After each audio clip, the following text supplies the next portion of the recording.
ఉదయకాల శుభములు వందనాలు తెలియజేస్తూ ఉన్నాను. దేవుని యొక్క మహాకృపను బట్టి ఈ విశ్రాంతి దినమును దేవుడు మనకిచ్చినందుకు ఆ దేవాతి దేవునికి నా నిండు వందనాలు స్తోత్రములు చెల్లిస్తూ ఉన్నాం. హల్లెలూయా. కుర్చీలన్నీ ఖాళీగా ఉన్నాయి. సమయం చాలా అయింది, అయినప్పటికీ మరి చాలా కుర్చీలన్నీ ఖాళీగా ఉన్నాయి. ఏది ఏమైనప్పటికీ ఎంతో భయముతో భక్తితో విశ్వాసముతో దేవుని మందిరానికి వచ్చిన మీ అందరికీ ప్రభువైన యేసుక్రీస్తు నామములో శుభాలు వందనాలు తెలియజేస్తూ ఉన్నాను. ఈస్టర్ తర్వాత 4వ ఆదివారం. ఈస్టర్ తర్వాత 4వ ఆదివారము. ఈరోజు మనము ధ్యానిస్తున్నటువంటి అంశము సత్యమైన క్రీస్తునందు విశ్వాసం. సత్యమైన క్రీస్తునందు విశ్వాసం ఉంచుట అనే అంశాన్ని గురించి దక్షిణ ఇండియా సంఘము మనకిచ్చినటువంటి ధ్యానాంశాన్ని మనము ధ్యానం చేసుకోబోతూ ఉన్నాం. సత్యమైన యేసునందు విశ్వాసం. ఈరోజు మన దేవుడు ఏమై ఉన్నాడు, ఆయన ఉనికి ఏంటి, ఆయన గొప్పతనం ఏంటి, మన దేవుడు ఏమై ఉన్నాడో అది మన యందు కనబడాలి. మన దేవుడు ఏమై ఉన్నాడో అది మన యందు అగపడాలి. చదువుకున్నటువంటి దేవుని వాక్యములో మనం చూసినాం. ఎఫెసీ పత్రిక 4వ అధ్యాయంలో, ఎఫెసీ పత్రిక మనం చదువుకున్న వాక్యములో 4వ అధ్యాయములో ఒక మాటను దేవుడు మనతో మాట్లాడుతూ ఉన్నాడు. ప్రేమ కలిగి సత్యము చెప్పుచు క్రీస్తు వలె ఉండుటకు. సత్యము కలిగి ప్రేమ కలిగి సత్యము చెప్పుచు. ఈరోజు మన దేవుడు ఏమై ఉన్నాడు అని అంటే ఆయన సత్యమై ఉన్నాడు. అందుకని యోహాను సువార్తలో మనం చూస్తూ ఉంటాం, నేనే మార్గము, నేనే సత్యము, నేనే జీవము. మన ప్రభు ఎవరు అనంటే మార్గం. యేసయ్య మార్గం అయితే మనము కూడా ఈ లోకానికి ఒక మార్గదర్శకంగా జీవించాలి. యేసుక్రీస్తు ప్రభుల వారు మరి సత్యం అయితే మన యందు కూడా మనము సత్యము కలిగి జీవించాలని దేవుడు తన వాక్యము ద్వారా సెలవిస్తున్నాడు. యేసు ప్రభు వారు జీవమైతే మనము కూడా ఈ లోకములో జీవమై ఉండాలి అని దేవుడు తన వాక్యము ద్వారా సెలవిస్తూ ఉన్నాడు. ఈనాడు సంఘమే సాదృశ్యం. సంఘములో సత్యము కనబడాలి. అందుకనే పౌలు గారు యంగ్ పాస్టర్ అయినటువంటి తిమోతికి పత్రిక రాస్తూ 1 తిమోతి పత్రిక 3వ అధ్యాయము 14-16 వచనాలలో మనం గమనించినట్లయితే, తిమోతి రాసినటువంటి పత్రిక అపోస్తలుడైన పౌలు తిమోతిలకు రాసినటువంటి 1వ పత్రిక 3వ అధ్యాయము 14-16 వచనాలు మనం చూసినట్లయితే, సంఘము అనగా క్రీస్తు శరీరం. ఈరోజు సంఘమే ఒక కుటుంబం. మన సంఘమే దేవుని యొక్క మందిరం. సంఘం అనగా జీవము గలది, అది దేవునిది. సంఘము సత్యానికి ఒక స్తంభము లాంటిది, ద పిల్లర్. ఈరోజు అక్కడ రాయబడినటువంటి మాట మనం చూస్తూ ఉంటాం, సంఘము సత్యమునకు స్తంభము. సంఘము సత్యమునకు స్తంభం. ఈరోజు ఒక పిల్లర్స్, ధ్వజస్తంభాలు ఉంటాయి.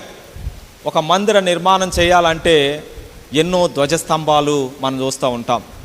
ఈరోజు సంఘము ఒక ధ్వజస్తంభము, అనగా సంఘములో సత్యము అనేది కనబడాలి అన్నది పౌలు యొక్క ముఖ్యమైన ఉద్దేశం.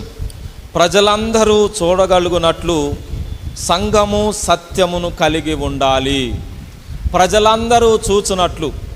ఈరోజు సంఘము క్షేమాభివృద్ధి చెందడానికి కొందరిని కాపరులుగాను, కొందరిని ఉపదేశకులుగాను, కొందరిని మరి సువార్థికులుగాను, రకరకాలుగా సంఘ క్షేమాభివృద్ధి కొరకు దేవుడు వారిని ఏర్పాటు చేశాడు.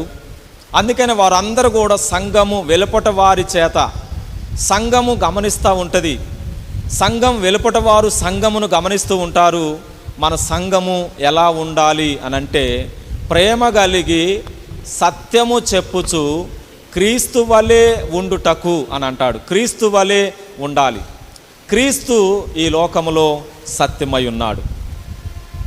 కాబట్టి ప్రియమైనటువంటి దేవుని బిడ్డలారా, సత్యవంతుడైన దేవుణ్ణి మనం కలిగి ఉన్నాం. అందుకనే యోహాను సువార్తలో మనం దేవుని వాక్యములో మనం గమనించినట్లయితే 4వ అధ్యాయము 23-25 వచనాలు, దేవుడు ఆత్మ గనుక ఆయనను ఆరాధించువారు ఆత్మతోనూ సత్యముతోనూ దేవుని ఆరాధించవలెను.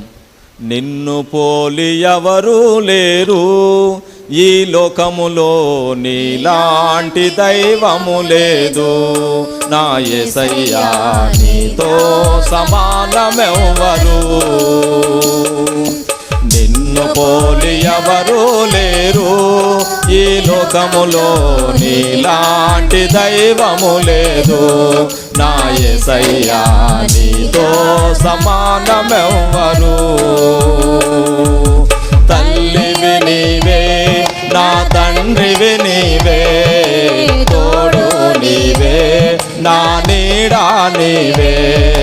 తల్లివి నీవే, నా తండ్రివి నీవే, తోడు నీవే, నా నీడా నీవే. నిన్ను పోలి ఎవరు లేరు ఈ లోకములో, నీలాంటి దైవము లేదు. నా యేసయ్యా నీతో సమానమెవ్వరు. ఆకాశముకెక్కిపోయినా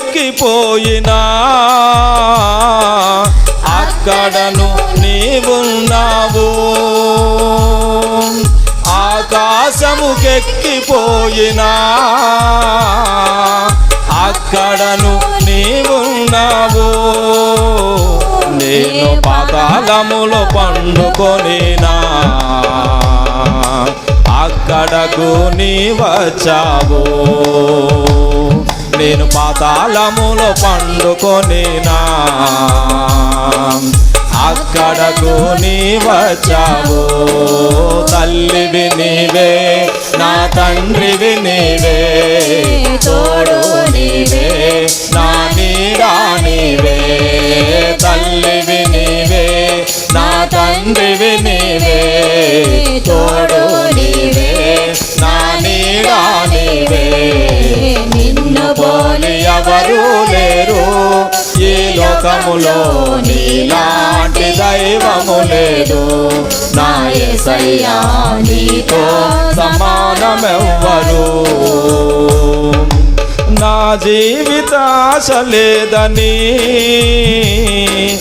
బ్రతుకంతా భారమేనని, నేను కుమిలి కుమిలి ఏడ్చుచుండగా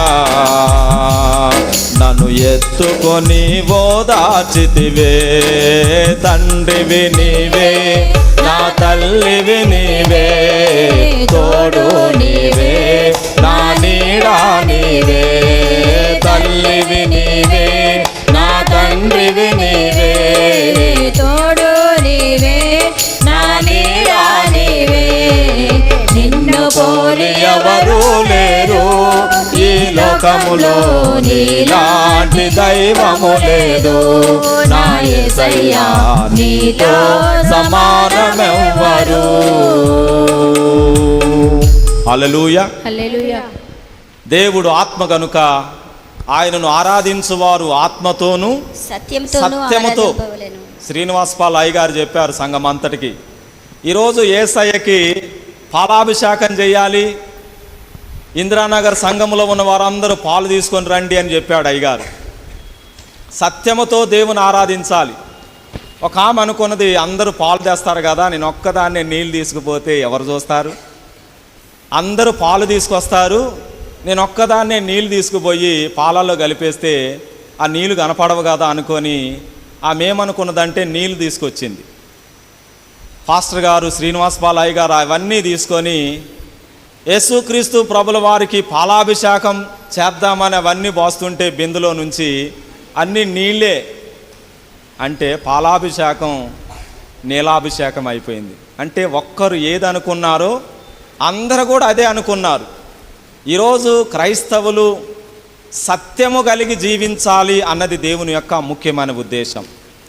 ఈరోజు ప్రియమైనటువంటి దేవుని బిడ్డలారా, మన దేవుడు సత్యవంతుడైనటువంటి దేవుడు. కాబట్టి సత్యము కలిగినటువంటి దేవుణ్ణి మనము ఆరాధన చేస్తూ ఉన్నాము. కాబట్టి అందుకనే 1918వ సంవత్సరంలో భారత జాతీయ కాంగ్రెస్ సమావేశం జరిగింది. పండిత్ మదన్ మోహన్ మాల్వీయ ఆయన ఇచ్చినటువంటి ఒక స్లోగన్ ఏంటంటే సత్యమేవ జయతే. ఈరోజు భారతదేశంలో ఒక స్లోగన్ ఉన్నది, అదేమిటంటే సత్యమేవ జయతే. ఈరోజు సత్యము అన్నిటిలో గెలిచేది ఏంటంటే సత్యమే. అబద్ధం ఆ కొద్దిసేపు మనకేదో కొంత ఆనందాన్ని కలిగించవచ్చేమో కానీ మన జీవితంలో సత్యము అనేది మనం ఎల్లప్పుడూ కలిగి ఉండాలని దేవుడు తన వాక్యము ద్వారా సెలవిస్తూ ఉన్నాడు. అందుకని ఈనాడు ప్రభు ఏమై ఉన్నాడు? ఆయన సత్యవంతుడైనటువంటి దేవుడు. కాబట్టి సత్యవంతుడైనటువంటి దేవుణ్ణి మనం కలిగి ఉన్నాము. కాబట్టి మనలో సత్యమే ఉండాలని దేవుడు తన వాక్యము ద్వారా మనతో మాట్లాడుతూ ఉన్నాడు. కాబట్టి ప్రియమైనటువంటి దేవుని బిడ్డలారా, ప్రజలు ఎలా ఉన్నారు?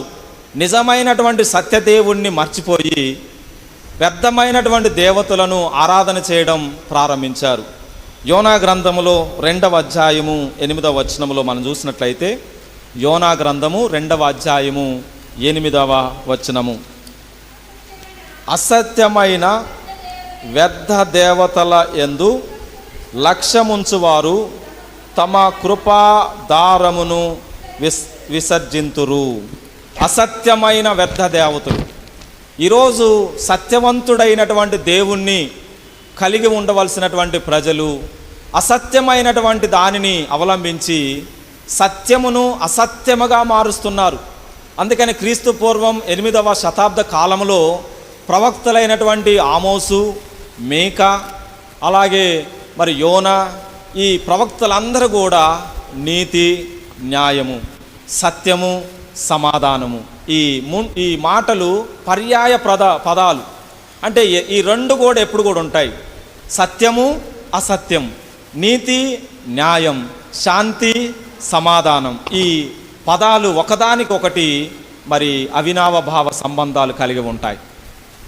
ఈరోజు ప్రియమైనటువంటి దేవుని బిడ్డలారా, అందుకని ఆమోసు ప్రవక్త అసత్యములో ప్రజలు జీవిస్తూ అసత్యమైనటువంటి జీవితాన్ని జీవిస్తూ ఉండగా ఆమోసు గ్రంథము 5వ అధ్యాయములో 24వ వచనములో జ్ఞాపకం చేస్తూ ఉన్నాడు.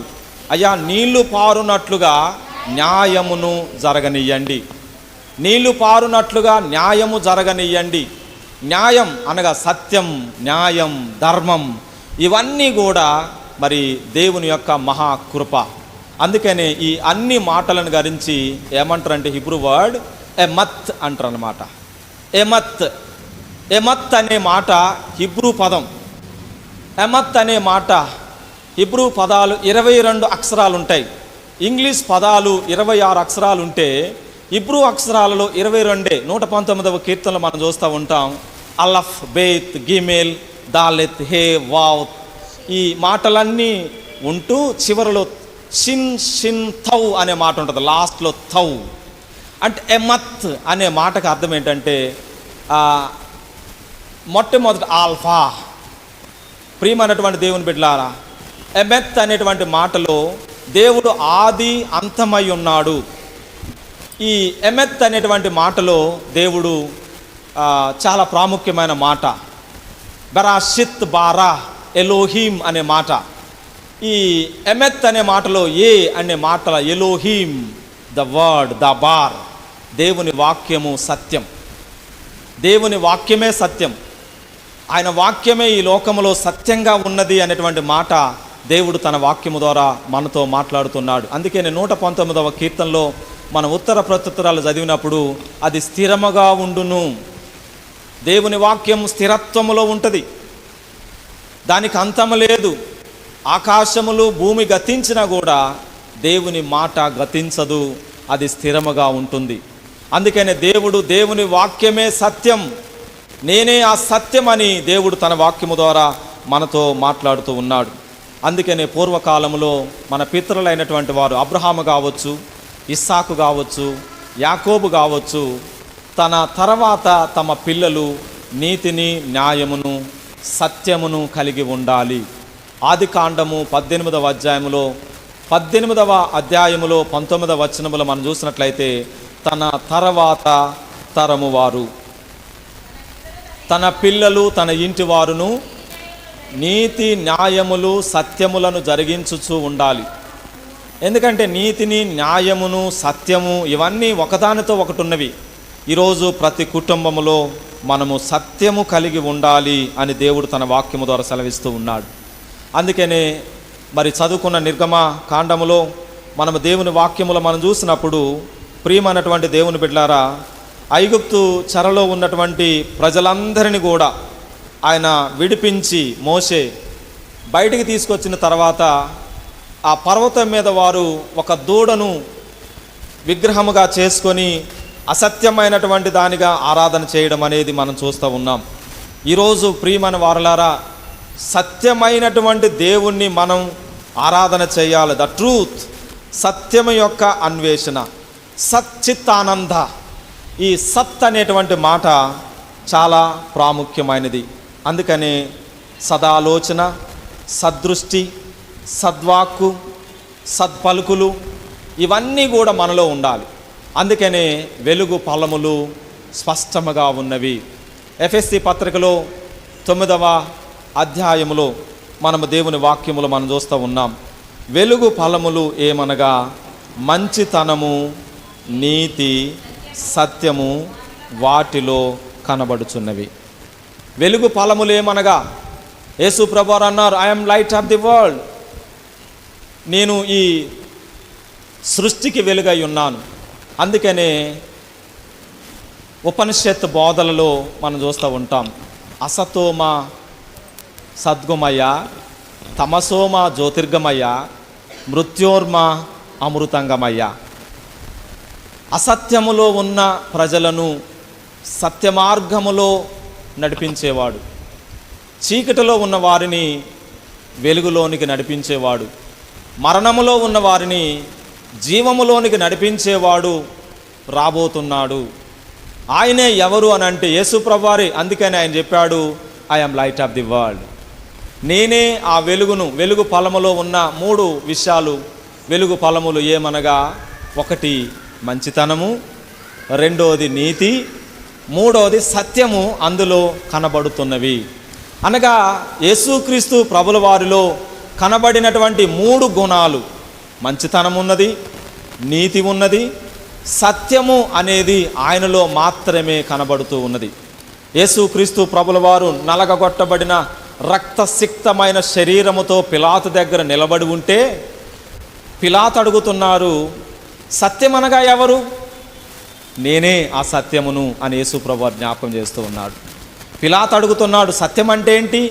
సత్యమనగా ఎవరు? నేనే ఆ సత్యము అని యేసుక్రీస్తు ప్రభుల వారు సత్యమును గురించి బోధించినట్లుగా మనము దేవుని వాక్యములో మనం చూస్తూ ఉన్నాం. ఈ రోజున ప్రియమైనటువంటి దేవుని బిడ్డలారా, మన ప్రభు నిర్మలుడు, సత్యవంతుడు, సత్యవాక్యములు పలికినవాడు. ఏదైతే బోధించాడో అదే ఆయన జీవించినట్లుగా మనము దేవుని వాక్యములో మనం చూస్తూ ఉన్నాం. అందుకని ఈనాడు మనమందరము కూడా సత్యమును కలిగి ఈ లోకములో జీవించాలని దేవుడు తన వాక్యము ద్వారా మనతో మాట్లాడుతూ ఉన్నాడు. కాబట్టి సత్యము మనలను స్వతంత్రులుగా చేస్తుంది. యోహాను సువార్త 8వ అధ్యాయము 33వ వచనములో గమనించినట్లయితే, ఎవరైతే సత్యము కలిగి ఉంటారో, సత్యము కలిగి జీవిస్తారో దేవుడు వారిని స్వతంత్రులుగా చేయును. యోహాను సువార్త 8వ అధ్యాయము 33వ వచనములో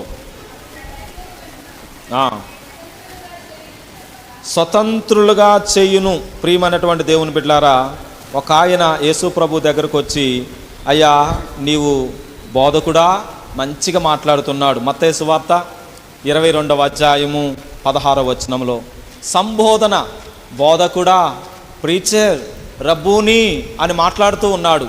చూడండి, బోధకుడా, నీవు సత్యవంతుడవై ఉండి దేవుని మార్గమును సత్యముగా బోధించుచున్నావని, నీవు ఎవరిని లక్ష్యపెట్టువాడవు కావని, కైసరుకు పన్నిచ్చుట న్యాయమా, ఇచ్చెదమా ఇవ్వకుందుమా, నీవు సత్యవంతుడవని నేను ఎరుగుదును. కానీ బోధించడం బాగానే బోధించాడు, కానీ కైసరికి పన్నివ్వాలా వద్దా?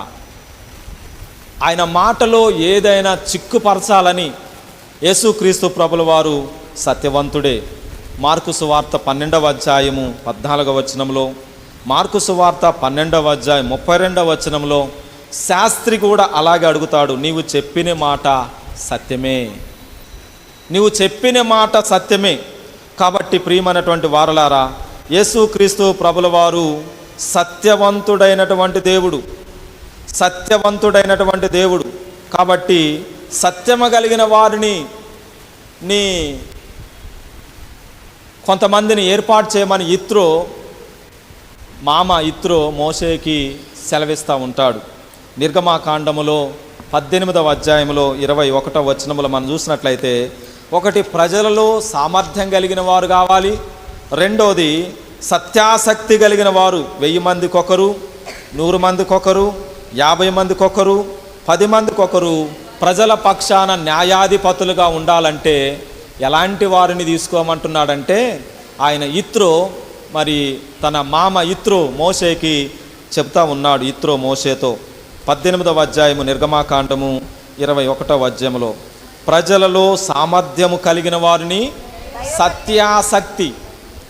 సత్యము కలిగి ఆసక్తి కలిగిన వారిని 1000 మందికొకరిని, 100 మందికొకరిని, 50 మందికొకరిని, 10 మందికొకరి చొప్పున న్యాయాధిపతులుగా నీవు ఏర్పాటు చేసుకో. ఎందుకంటే పనులన్నీ నీ మీదే భారం వేసుకుంటే నీకు చాలా కష్టమవుతుంది. కాబట్టి పరిపాలనలో సౌలభ్యం కొరకు ఇదిగో ఈ విధముగా సత్యాసక్తి కలిగిన వారిని, సామర్థ్యం కలిగిన వారిని నీవు నాయకులుగా, న్యాయాధిపతులుగా ఏర్పాటు చేసుకోమని దేవుడు మోషేకు మామ ద్వారా జ్ఞాపకం చేస్తూ ఉన్నాడు. ఈ రోజున ప్రియమైన దేవుని బిడ్డలారా, మన దేవుడు ఏమై ఉన్నాడో, ఆయన గుణగణాలు ఏమిటో ఇవన్నీ యోహాను సువార్తలో మనము జ్ఞాపకం చేస్తూ ఉన్నాం. కాబట్టి సత్యము ద్వారా ప్రజలను ప్రతిష్టపరచడానికి యోహాను సువార్తలో 17వ అధ్యాయంలో చివరి మాటలో మనం చదువుకున్నాం. అక్కడ రాయబడ్డ మాట ఏంటంటే, సత్యము ద్వారా ప్రజలను ప్రతిష్టపరచడానికి, ప్రక్షాళనం చేయడానికి యేసు ప్రభు వారే సత్యస్వరూపియగు ఆత్మగా దేవుడు మన మధ్యకు వచ్చి ప్రజలను సర్వసత్యములోనికి నడిపించడానికి ప్రభు ఈ లోకంలోనికి వచ్చాడు. భూత భవిష్యత్తు వర్తమానములు ఎరిగిన దేవుడు. ఆయన ముందు నీవు ఎలా ఉన్నావో కనిపెట్టగలిగిన దేవుడు. మనము ఏ విధముగా ఉన్నా అబద్ధమాడినా ఆయన దగ్గర దాచిపెట్టలేం. ఆయన దగ్గర నీవు అబద్ధం చెప్పినా కూడా కుదరదు. మన దేవుడు సత్యవంతుడు.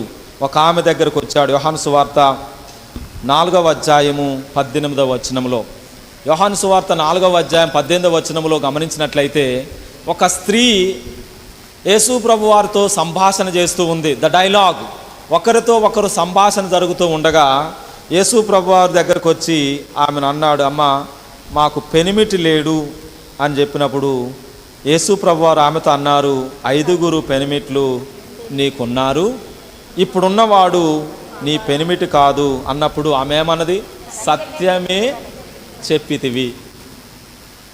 ఏమని చెప్పిందండి ఆమె? సత్యమే చెప్పితివి. అంటే దేవుని దగ్గర దాచుకున్నా దాగేది కాదు. శరీరానికి వచ్చిన గజ్జిని దాచుకున్నా అది దాగుతుందా? మన పాపముని మనం దాచుకున్నా కూడా అది దాగేది కాదు. ప్రియమైనటువంటి దేవుని బిడ్డలారా, మరి ఆమెకు 5 పెనిమిటి ఉన్నట్లు ఈయనకెట్లా తెలుసు? ఆమె అన్నది నాకు పెనిమిటే లేడని చెప్పింది. కానీ యేసు ప్రభు వారు అన్నారు, నీకు 5 పెనిమిట్లు ఉన్నారు, ఇప్పుడున్నవాడు మళ్ళీ నీవాడు కాదు అని చెప్పితే నువ్వు సత్యమే చెప్పితివి.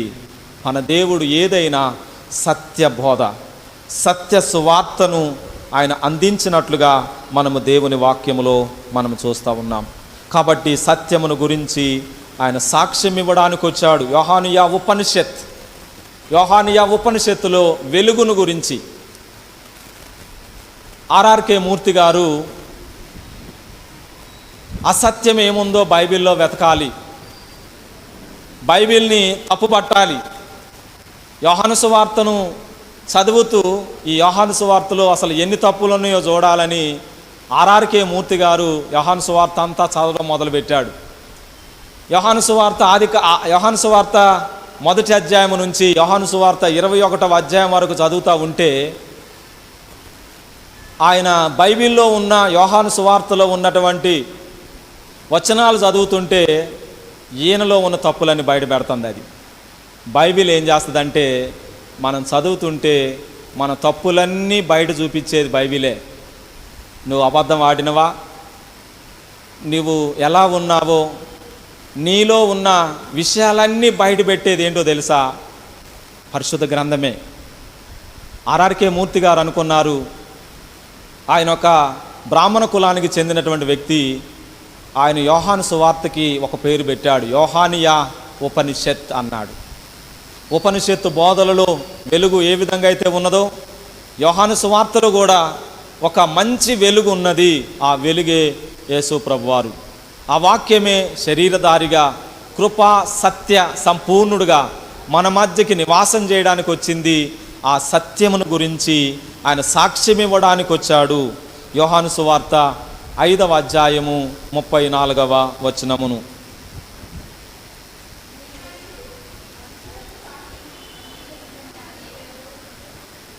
సత్యమును గురించి నేను సాక్ష్యం ఇవ్వడానికి వచ్చాను అంటాడు.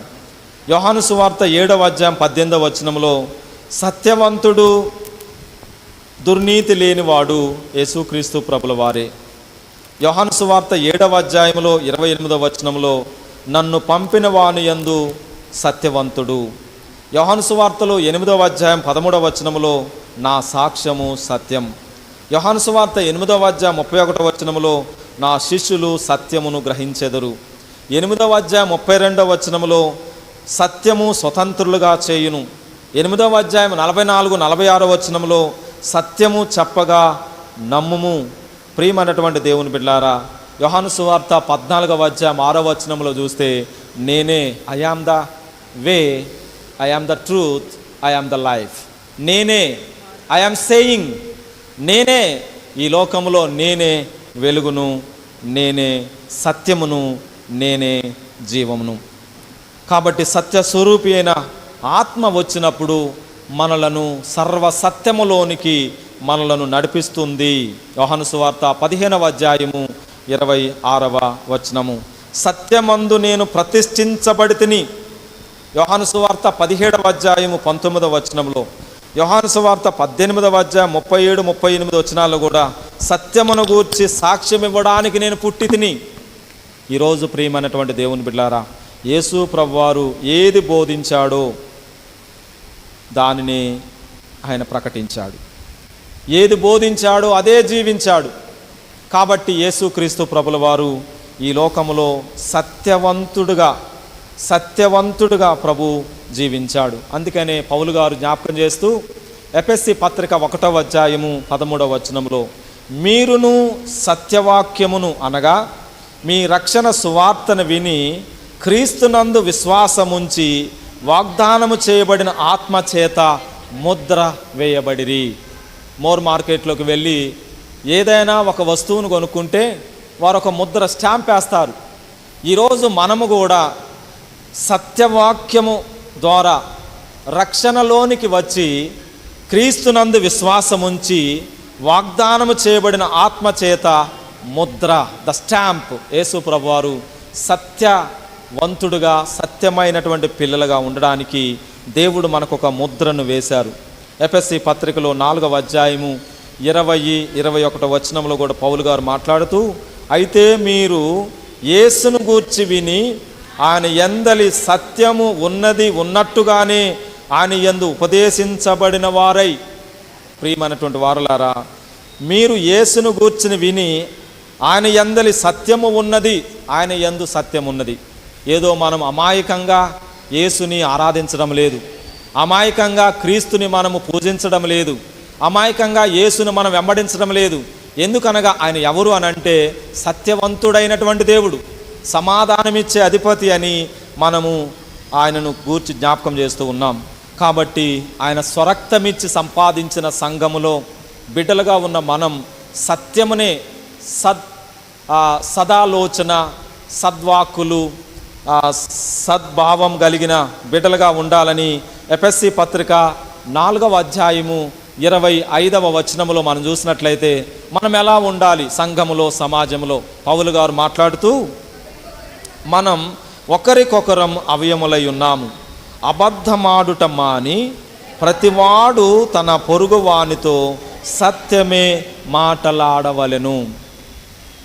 సంఘములో, సమాజంలో మన దేవుడు సత్యవంతుడైతే మరి మనం ఎలా ఉండాలి?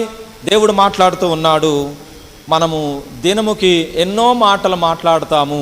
ఈ మాట్లాడిన మాటల్లో ఎన్ని సత్యాలు, ఎన్ని అబద్ధాలు. ఈ టెలికమ్యూనికేషన్, ICE, మనమంతా కూడా ఏ సొసైటీలో జీవిస్తున్నామంటే ఇన్ఫర్మేషన్, C అంటే కమ్యూనికేషన్, E అంటే ఎంటర్టైన్మెంట్. ఈనాడు మనము ఏ సమాజంలో ఎలాంటి పరిస్థితుల్లో జీవిస్తున్నామంటే ICE. I అంటే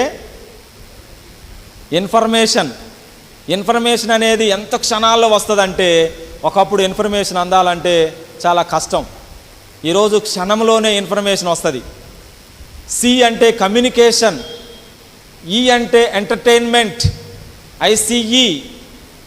ఇలాంటి స్పీడ్ యుగంలో ఉన్న మనం ఈరోజు మనం మాట్లాడే ప్రతి మాట సత్యముగా ఉన్నదా, అసత్యముగా ఉన్నదా?